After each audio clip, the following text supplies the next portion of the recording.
جس اللہ کو ہم مانتے ہیں اس نے اپنے حبیب محمد صلی اللہ علیہ وسلم کے ذریعے ہمیں بہت سارے احکام دیے. پشتو نہ بھائی، پشتو اردو کوہستانی، یہاں زبان کون سی ہے؟ کوہستانی زبان. بس میں درمیان میں دو چار پشتو کے الفاظ میرے آ رہے. تو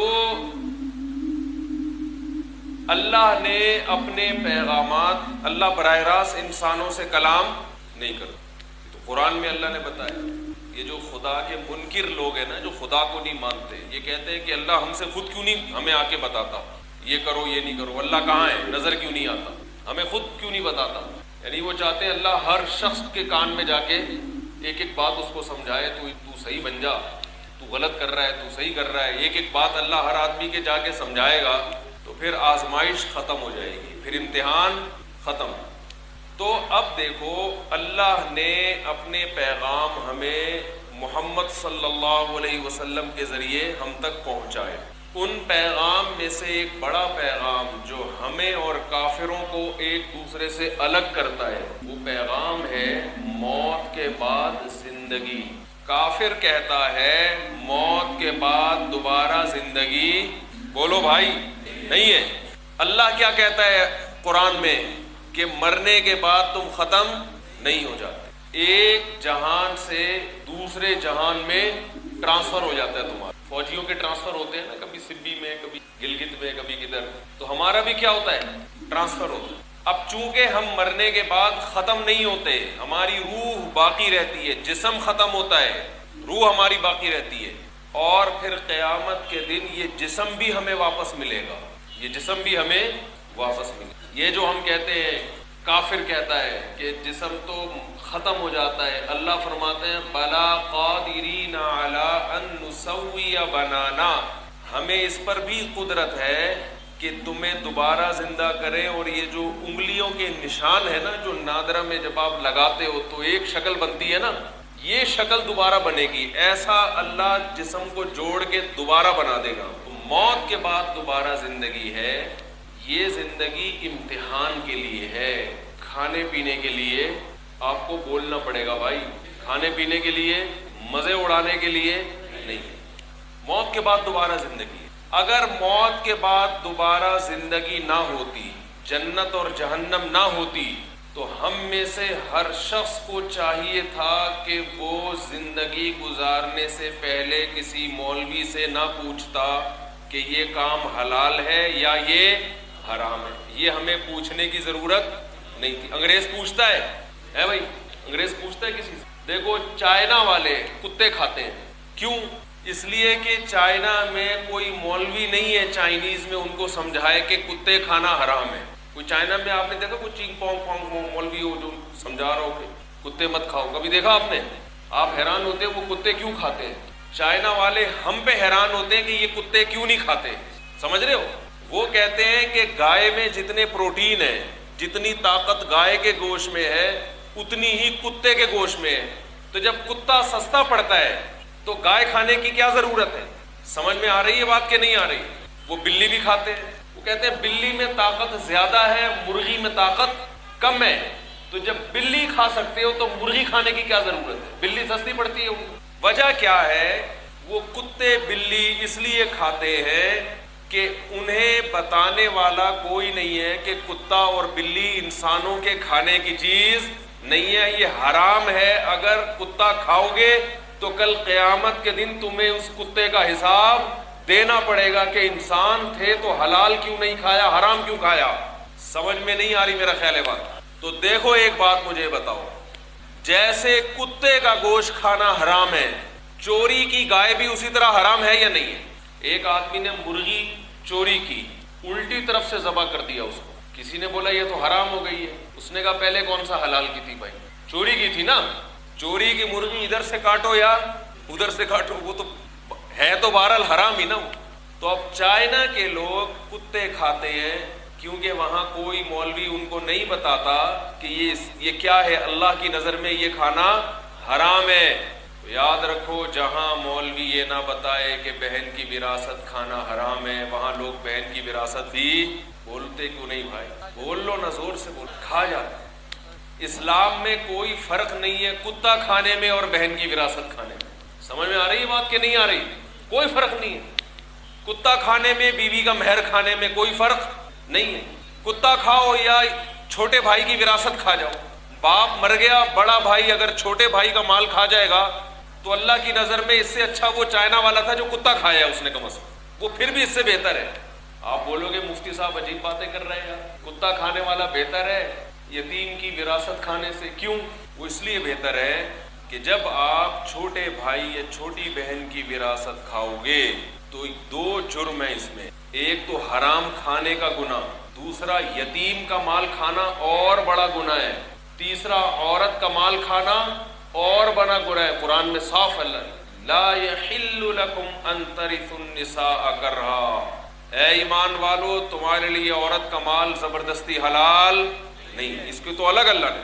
چوتھا رشتہ دار کا مال کھانا اور زیادہ جرم, کیونکہ رسول اللہ صلی اللہ علیہ وسلم نے فرمایا جو رشتہ داری کو توڑتا ہے وہ جنت میں داخل نہیں ہو. اب یہ جو نبی نے فرمایا کہ رشتوں کو جو توڑتا ہے, تو آپ بتاؤ رشتوں کو, پہلی بات تو یہ کہ یہ جو نبی نے فرمایا جو رشتوں کو توڑتا ہے وہ جنت میں نہیں جائے گا, یہ نبی نے خود کہا ہے یا اللہ کا پیغام نقل کیا ہے بھائی؟ اللہ کا پیغام دیا نا. تو اللہ کا پیغام جب نبی صلی اللہ علیہ وسلم نے دیا اس میں فرمایا کہ جو رشتوں کو توڑتا ہے وہ جنت میں نہیں جاتا. اب رشتوں کو توڑنے کا طریقہ یہ نہیں ہے کہ ہتھوڑے سے لے کے رشتوں کو توڑا جائے. ہر چیز کو توڑنے کا الگ طریقہ ہوتا ہے, ہر چیز اخپل طریقے سے توڑی جاتی ہے. پتھر کیسے توڑو گے؟ ہتھوڑے سے. قسم کیسے توڑو گے؟ ہتھوڑے سے توڑو گے یا بم سے توڑو گے؟ قسم, جو چیز جو کام کا وعدہ کیا ہے وہ نہ کرو تو قسم ٹوٹ جائے گی کہ نہیں ٹوٹ جائے گی؟ تو رشتہ کیسے ٹوٹتا ہے؟ رشتہ ٹوٹتا ہے ایسا کام کیا جائے جس سے رشتہ داری کے دل میں آپ کی نفرت پیدا ہو جائے. تو کسی کا مال کھانے سے بے انتہا محبت پیدا ہوتی ہے یا نفرت پیدا ہوتی ہے؟ بھی آپ نے دیکھا, آپ نے اس کی جیب سے 500 روپے نکال کے اپنی جیب میں ڈالے, وہ آپ سے بغل گیر ہو گیا, یار آج تو تم نے ایسا کام کیا مزہ آ گیا. کبھی دیکھا آپ نے؟ ہے بھائی, آپ نے بہن سے پیسے کھا گئے, اس کی دکان کھا گئے, اس کی زمین کھا گئے, اس کے دل میں بھائی کی محبت پیدا ہوئی, میرا بھائی کیسا غیرت مند ہے, مجھ سے پوچھے بغیر پوری جائیداد کھا گیا میری. کبھی ایسا ہوتا ہے؟ شاید یہاں پر ہوتا ہو. بھائی آپ نے گردن ہی نہیں ہلا رہے, تو بولو نا نہیں ہوتا ایسے. پیسہ دینے سے محبت بڑھتی ہے یا لینے سے؟ دینے سے.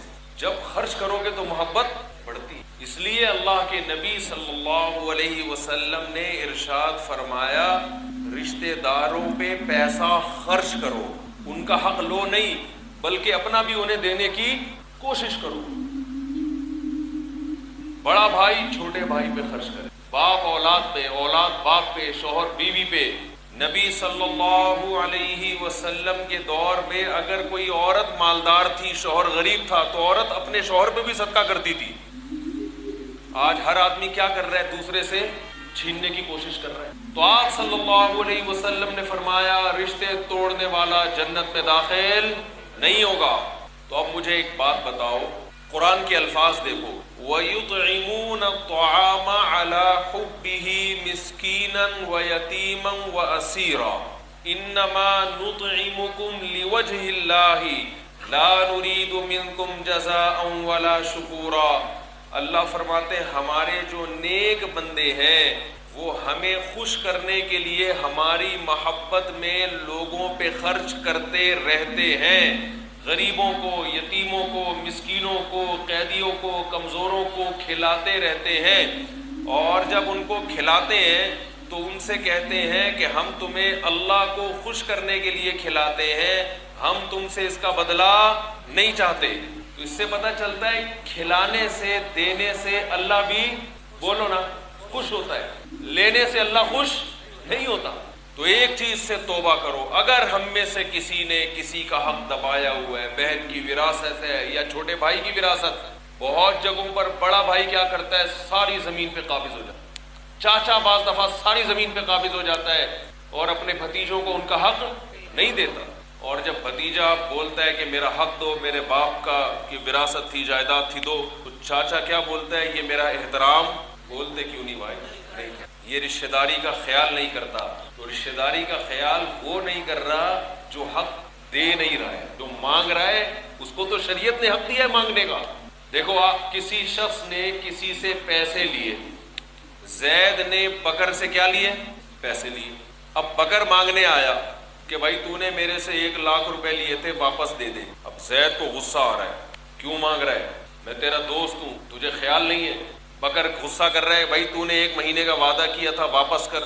اب ایک تیسرا آدمی ان کے درمیان میں جا کے بکر کو سمجھائے، تو کیوں واپس مانگ رہا ہے؟ تجھے دوستی کا خیال نہیں ہے؟ تجھے اس کا خیال نہیں ہے؟ تو غلطی پر کون ہے، بکر یا زید؟ زید غلطی پر ہے۔ جس کا حق ہے اس کو تو اللہ نے حق دیا ہے مانگنے کا، تو اللہ نے بہن کو حق دیا ہے کہ بھائی سے اپنی وراثت۔ علماء کہتے ہیں دیکھو یہ شریعت کے بڑے مشکل احکام ہیں، لاکھوں روپے کسی کے حوالے کرنا، پوری زمینیں حوالے کرنا بہت مشکل کام ہے، لیکن قرآن کہتا ہے ان لوگوں کے لیے مشکل نہیں ہے جن کا آخرت پر ایمان ہے۔ اصل جو ہماری زمین ہے نا، اصل جو زمین ہے وہ 6 فٹ کی ہے، اس کو قبر کہتے ہیں، اور آپ خوش قسمت ہو یہاں پوری 6 فٹ کی زمین ایک اکیلے آدمی کو ملتی ہے۔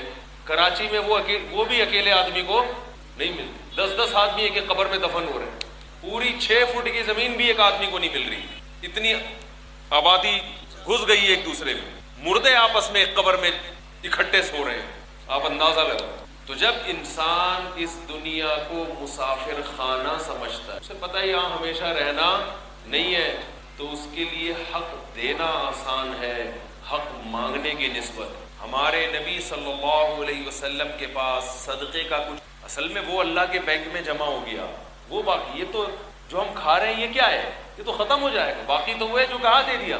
اب دیکھو ہم اگر ہوتے، ہم گھر میں آتے، بیوی سے پوچھتے کھانے کو ہے، کہے گی ایک فقیر آیا تھا اس کو دے دیا، تو ہم دوستوں میں اپنا واقعہ سناتے، میری بیوی نے مجھے بولا کہ کھانے کو نہیں ہے، میں رکھ کے تھپڑ مارا، ایسے بولتے ہیں، 2 لگائے کھینچ۔ دیکھو ہم جب اللہ اس کے رسول کو مانتے ہیں تو بیوی بچوں کے حقوق میں بھی کس کو ماننا پڑے گا؟ ان کے ساتھ رویے میں کس کو ماننا پڑے گا؟ بولو نا بھائی، اخپل رسومات نہیں چلیں گی۔ ہمارے نبی صلی اللہ علیہ وسلم کیسا سلوک کیا کرتے تھے اپنی زوجہ کے ساتھ؟ حضرت عائشہ رضی اللہ تعالی عنہا فرماتی ہیں کہ میں برتن میں جہاں سے منہ لگا کے پانی پیتی، آپ صلی اللہ علیہ وسلم اسی جگہ گلاس کو، پیالے کو گھما کے اسی جگہ ہونٹ رکھ کے پانی پیا کرتے تھے۔ آج بتاؤ کوئی ایسا ہے جو اپنی زوجہ سے، اپنی بیوی سے ایسی محبت کا اظہار کرے؟ آج تو تکبر ہے، ہاتھ نہیں ملاتے اس کو، تکبر۔ آپ صلی اللہ علیہ وسلم کی باری تھی حضرت عائشہ کے گھر میں، حضرت زینب نے کوئی کھانا حلوہ بنا کے بھیجا، امی عائشہ رضی اللہ تعالیٰ عنہ نے جب وہ برتن دیکھا نا تو غصہ آیا، غصہ اس بات پر آیا کہ میری باری ہے، اس میں سوکن مداخلت کیوں کر رہی ہے؟ سوکن سمجھتے ہیں نا، دوسری زوجہ، پتہ نہیں یہاں پر ہوتی ہے نہیں ہوتی، اللہ ہی جانے ہے، یہاں لوگوں کی 2 3 ہیں، اس لیے اتنے افسردہ بیٹھے۔ تو آپ صلی اللہ علیہ وسلم کے ہاتھ سے امی عائشہ نے وہ برتن لیا اور اٹھا کے زمین پہ مار کے توڑ دی۔ آج کسی کی بیوی یہ حرکت کرے تو ڈنڈا لے کے مارے گا نہیں مارے گا اس کو؟ بولو کہ میری موجودگی میں، اچھا شاید اس وقت پردے کے حکام نازل نہیں ہوئے تھے، صحابہ کرام بھی موجود تھے، ابو بکر موجود، عمر موجود، عثمان موجود، اتنے بڑے بڑے لوگ موجود، اور امی عائشہ نے سب کی موجودگی میں اپنے نبی صلی اللہ علیہ وسلم کے ہاتھ سے وہ برتن لیا اور اٹھا کے زمین پہ مار کے توڑ دیا۔ تو آپ بتاؤ ہمارے ہاں جس کو غیرت سمجھا جاتا ہے وہ غیرت کیا ہے؟ کہ میری بیوی نے میرے ہاتھ سے برتن لے کے توڑا کیوں اس کو؟ یہ میری توہین ہے کہ نہیں ہے؟ اور میرے دوستوں کے سامنے اگر یہ کام کیا ہے پھر تو دائرہ اسلام سے خارج ہے، وہ پھر تو کیا ہے؟ دائرہ اسلام سے خارج۔ کتنا کوٹتے پکڑ کے، کس قدر گالیاں دیتے، لیکن ہم جس نبی کے امتی ہیں، جس نبی کی اتباع کرنے پر جنت ملے گی، اللہ نے کہا نا کہ لقد کان لکم فی رسول اللہ اسوۃ حسنہ، تمہارے لیے نبی کی زندگی میں نمونہ ہے، تم نے ایسا بننا ہے جیسے کون تھے؟ نبی۔ تو آپ صلی اللہ علیہ وسلم کی زندگی میں اللہ نے یہ واقعات کروائے ہیں تاکہ پتہ چلے کہ بیوی جب ایسی حرکت کرے گی تو شوہر کا ریئیکشن کیا ہونا چاہیے، شوہر کا رد عمل، بول ہی نہیں رہے یار یہ کیا ہونا چاہیے، تو کیسا ہونا چاہیے؟ نبی کا ایسا تھا کہ آپ صلی اللہ علیہ وسلم کو ذرا بھی غصہ نہیں آیا، بلکہ آپ نے صحابہ سے فرمایا غارت امکم، تمہاری ماں کو غیرت آ گئی ہے، تعریف کی ہے، غیرت ہے کہ شوہر کی محبت میں اس نے یہ کام کیا ہے کہ بھئی شوہر سے محبت ہوتی ہے تو پھر برداشت نہیں کرتی نا، یہ سوکن کیوں حلوے بنا کے بھیج رہی ہے بھائی، ہے بھائی باری میری ہے اور حلوے کون کھلا رہی ہے؟ اللہ نے محمد صلی اللہ علیہ وسلم سے زیادہ عزت والا کسی کو پیدا نہیں کیا، لیکن آپ صلی اللہ علیہ وسلم اس عمل بیوی کی طرف سے اس رد عمل میں اپنی بے عزتی محسوس نہیں کر رہے، ذرا بھی نہیں، اور نیچے جھک کے نیچے بیٹھ کر اس برتن کو اپنے ہاتھوں سے جمع کر رہے ہیں اور انصاف سے بھی کام لے رہے ہیں، کیونکہ برتن حضرت زینب کا تھا، اس لیے آپ صلی اللہ علیہ وسلم نے امی عائشہ سے فرمایا برتن کی قیمت زینب کو ادا کرو، بھائی اس کی قیمت تو دینی پڑے گی۔ بتاؤ آج اخلاق ہے، سارا دن عورت کام کرتی ہے، کھیتوں میں بھی وزن بھی اٹھا رہی ہے، گندم بھی وہی لگا رہی ہے، گائے سے دودھ بھی وہی نکال رہی ہے، پھر وہ شوہر کی جھاڑ بھی سنے، پھر وہ شوہر سے مار بھی کھائے، پھر وہ بھائیوں سے وراثت بھی نہ کھائے، تو دنیا میں کوئی کیس نہیں ہوگا، لیکن جس خدا نے پیدا کیا ہے وہ دیکھ رہا ہے، وہ آخرت میں انتقام لے گا۔ قرآن میں کتنی جگہ اللہ نے حکم دیا، کتنی جگہ حکم دیا، عاشروہن بالمعروف، فرمایا اچھے طریقے سے پیش آؤ۔ تو غیر مسلم کے ہاں یہ حقوق بولو بھائی نہیں ہوتے، ان کے ہاں تو حکومت قانون پہ عمل کراتی ہے، حکومت، وہاں اگر حکومت کے قانون کی گرفت ڈھیلی ہو جائے تو لوگ ایک دوسرے کو نوچ نوچ کے کھانا شروع کر دیں، وہاں تو حکومت قانون سخت ہے بہت زیادہ۔ ہم اگر کسی کا حق ادا کرتے ہیں تو کس کے حکم پہ؟ اللہ کے حکم پہ ادا کرتے ہیں۔ تو قرآن کیا کہہ رہا ہے؟ آپ صلی اللہ علیہ وسلم کے لیے تمہاری زندگی میں بہترین نمونہ۔ میں اس واقعے پہ حیران ہوتا ہوں کہ اللہ نے اس کائنات میں سید الانبیاء سے زیادہ عزت والا کوئی پیدا نہیں کیا، اور کیسا نبی کا ظرف ہے، کیسی برداشت ہے۔ تو اس سے پتہ چلتا ہے کہ ہم جس چیز کو عزت سمجھتے ہیں وہ عزت نہیں بلکہ وہ بے عزتی ہے۔ منافقوں نے کہا تھا نا، مشہور منافق عبداللہ ابن ابی، اس نے یہ دعویٰ کیا تھا کہ میں جب مدینہ جاؤں گا تو یہ جو صحابہ کرام تھے نا، مسکین غریب صحابہ، اس کو اس نے کہا تھا یہ عزت دار لوگ نہیں ہیں، پیسے نہیں ہیں ان کے پاس، کیونکہ منافق یہ سمجھتا تھا کہ جو دولت مند ہے وہ عزت دار ہے، جو غریب ہے وہ عزت دار نہیں۔ عبداللہ بن ابی منافق کے پاس بڑا پیسہ تھا، اور آپ صلی اللہ علیہ وسلم کے ارد گرد جو صحابہ بیٹھتے تھے بہت سے، کچھ تو مالدار تھے، زیادہ تر بے انتہا مسکین۔ عبداللہ بن مسعود بے انتہا مسکین، حضرت ابو ہریرہ بے انتہا مسکین، حضرت بلال بے انتہا مسکین، اتنے مسکین کہ جب صفہ میں یہ لوگ علم حاصل کرنے کے لیے بیٹھتے تو صفہ میں یہ لوگ ایک دوسرے کی طرف پشت کر کے بیٹھتے تھے، کیونکہ ان کے پاس سطر چھپانے کے لیے لباس نہیں تھا، اتنے مسکین۔ ایسے مسکینوں کے بارے میں اچھا ایک بات خوب سمجھ لو، حضرت معاویہ رضی اللہ تعالی عنہ بھی بے انتہا مسکین تھے، حدیث سے ثابت ہے۔ تو حضرت معاویہ کا شمار بھی انہی صحابہ میں ہوتا ہے جن کے بارے میں قرآن کہتا ہے وَاصْبِرْ نَفْسَكَ مَعَ الَّذِينَ يَدْعُونَ رَبَّهُمْ بِالْغَدَاةِ وَالْعَشِيِّ يُرِيدُونَ وَجْهَهُ۔ اس سے مراد مسکین صحابہ ہیں کہ اے نبی آپ ان مالدار کافروں کی طرف نظریں نہ رکھیں، آپ ان مسکینوں کے ساتھ صبح و شام اٹھا بیٹھا کریں جو دن صبح و شام اللہ کو یاد کرتے ہیں۔ حضرت ابو سفیان اور حضرت معاویہ کے جو ہے نا ہم پر دو بڑے حق ہیں۔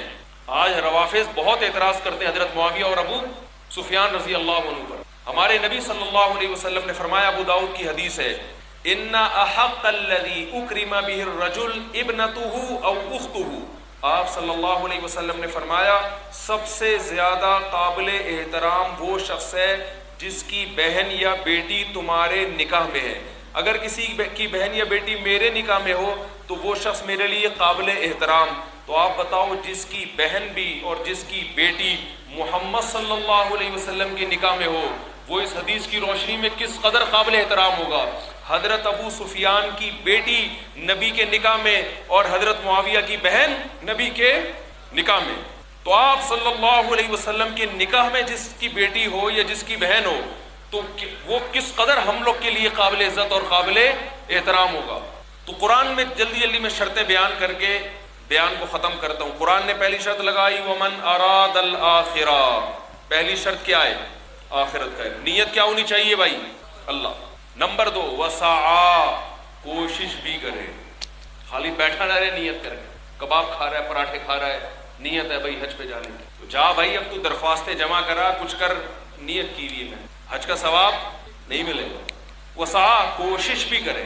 آگے قرآن کہتا ہے وسعا لہا سعیہا، کوشش بھی آخرت والی کوشش ہو، اخپل طریقے سے کوشش، بدعت نہیں چلے گی. سمجھتے نہیں ہوں. ایک ابھی ہم سب نے عصر کی نماز پڑھی نا، کتنی رکعتیں پڑھی ہیں؟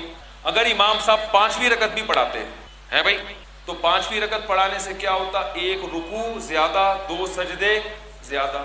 تو آپ پیچھے سے امام کو سبحان اللہ کہنا شروع کرتے کہ نہیں کرتے؟ سبحان اللہ. امام بولتے کہتے امام صاحب، آپ بولتے امام صاحب 5 رکعتیں پڑھائی ہیں، تو امام صاحب کیا ہو گیا؟ تو 1 رکعت کا اضافہ ہی کیا ہے نا، کمی تھوڑی کی ہے میں نے. رکوع بھی زیادہ کر لیا. رکوع کوئی برا کام ہے؟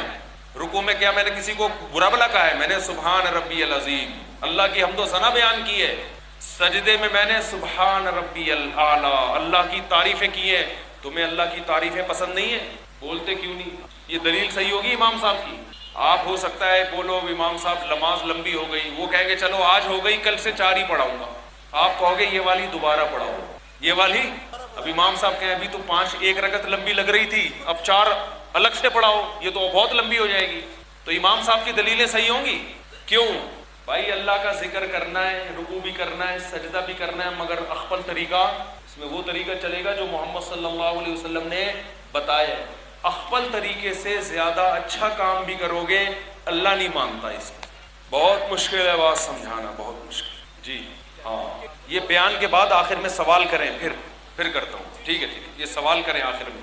بیان کے بعد آپ کو سوال کا موقع دوں گا میں، تاکہ یہ موضوع مکمل ہو جائے جلدی. تو اب مجھے بتاؤ، بدعت کا اسلام میں کوئی حصہ بنتا ہے؟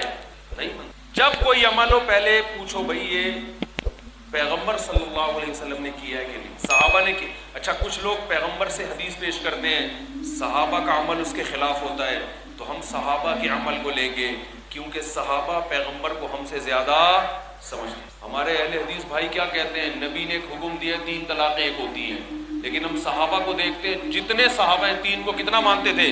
3. اس سے پتہ چلتا ہے کہ نبی نے 3 کو ایک نہیں کہا. آپ جو حدیث کا مفہوم بیان کر رہے ہو، اخپل طریقے سے بیان کر رہے ہو، یہ صحابہ کا بیان کردہ نہیں ہے.